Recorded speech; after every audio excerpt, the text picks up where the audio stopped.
Madame Thérèse Faye Diouf, maire de Diarère, membre du secrétariat exécutif national et initiatrice de cette plateforme Macky pour 2024. Vous avez initié cette plateforme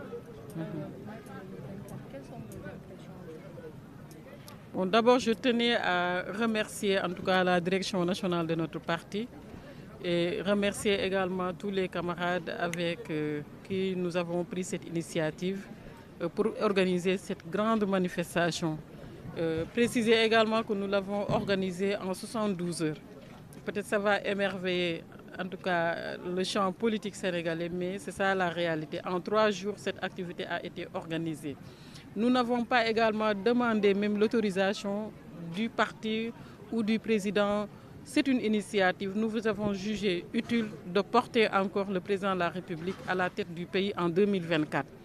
Pourquoi le président Macky Sall en 2024? Je pense que comme nous l'avons dit dans notre résolution générale, c'est parce que tout simplement 2012 à 2024, il y a quand même une situation de référence, mais également il y a une situation actuelle. Et la situation actuelle montre nettement que le président Macky Sall a transformé le Sénégal et que le Sénégal est aujourd'hui sur la voie de l'émergence dans plusieurs secteurs. On peut parler de la santé, on peut parler de l'éducation, on peut parler également de l'agriculture, on peut parler dans le domaine des infrastructures, on peut parler sur plusieurs plans. Au plan international, en tout cas, son leadership également fait qu'aujourd'hui même l'Union africaine peut-être pense même à être candidat ou à être représentée au niveau du G20. Pour toutes ces raisons, en tant que jeune sénégalaise, avant d'être quand même militant de partis politiques, nous avons jugé utile de montrer à la face du monde que la solution pour l'avenir encore du Sénégal, c'est avec le président Macky Sall. Pourquoi il est la solution? Nous avons en face de nous une opposition irresponsable, il faut oser le dire. Nous avons en face de nous une opposition populiste. Nous avons en face de nous une opposition violente. Nous avons vécu ce qui se passe actuellement à l'Assemblée, où on agresse des femmes députées, où on a même des difficultés d'installer le bureau de l'Assemblée nationale parce que nous avons des députés qui ne maîtrisent pas les textes et les lois de ce pays. Mais également, non seulement ils ne les maîtrisent pas, mais ils ne respectent pas les Sénégalais. Autre chose aussi, je pense que pour des raisons sécuritaires, je pense que ne serait-ce pour cette question-là, le peuple sénégalais a encore besoin du président Macky Sall. C'est pourquoi la jeunesse, mais également constituée d'anciens COJER, il faut le rappeler, nous avons tous été des membres de la COJER nationale. Et à un moment donné, dans la vie de notre parti, peut-être certains ne sont plus dans le mouvement des femmes, d'autres ne sont plus dans le mouvement des jeunes, ne sont pas dans le mouvement également des cadres. Il y a quand même une génération intermédiaire qui est là et qui a envie encore de continuer à servir le parti. C'est la raison pour laquelle nous avons sonné la mobilisation partout. Des jeunes nous sont venus de Tamba, de Ziguinchor, de Sédhiou, de Fatick, de Kaolack,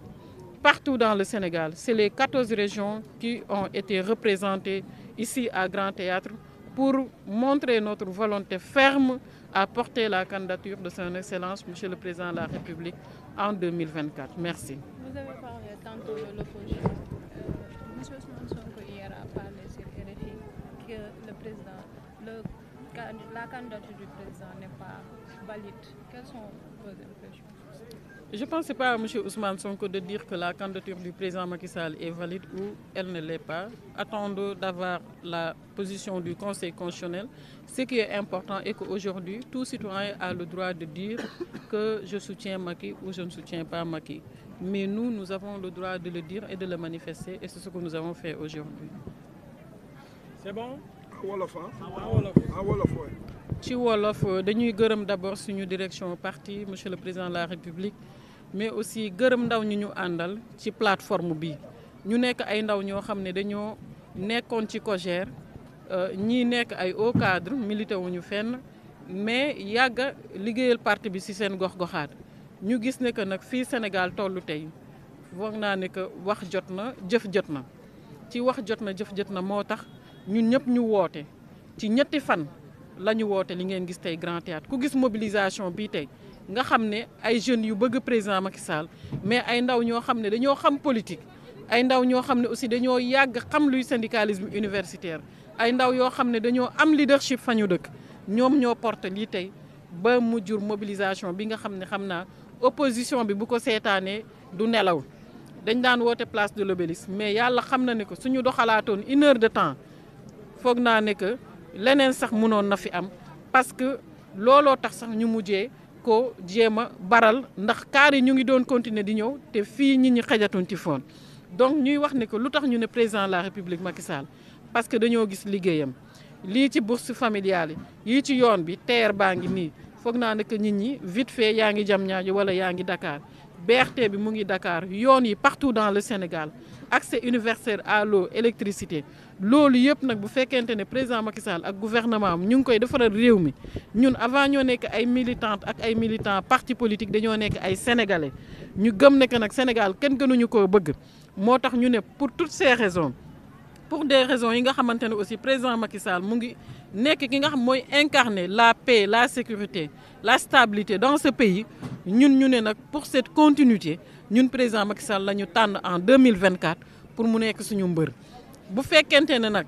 lii nga xam ne sénégalais yi gisuñu ko ñu rappelé waat leen ko parce que c'est la première fois ñuy gis assemblée nationale boo xamante ne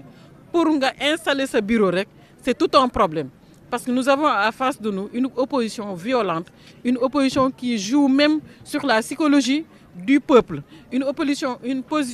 opposition boo xamante ne tey lépp li leen yitteel mooy na kaw am ci dëkk bi Sénégal nag nekk dëkk boo xam ne dañuy dem ci dëkk pétrole ak dëkku gaz donc dëkk boo xam ne day am ci pétrole ak gaz da nga koy jox ku ko mat ku ko xam mais aussi ku ñu respecté ci àdduna président Macky Sall bu demee ba G20 porter la candidature de l'Union africaine pour que mu mun a intégrer cette instance suprême mondiale je pense que loolu leadership weesuwu ko ñun nag am nañu sañ-sañ wax ne 2024 mooy suñu mbër te bëgg nañ parti bi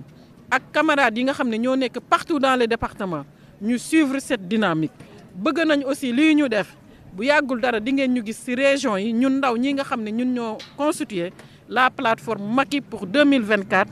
pour fekki suñuy moromu ndaw fekki suñuy papa fekki suñuy yaay pour fàttaliwaat leen li président Macky Sall def ci ñoom mais aussi fàttali leen li nga xam ne moom la fi opposition nekkee ñu xool li ñuy naan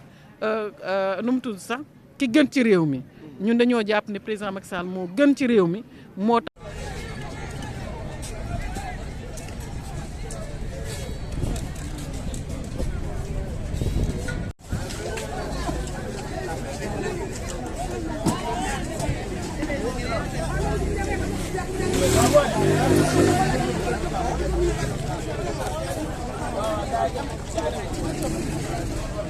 Thank you.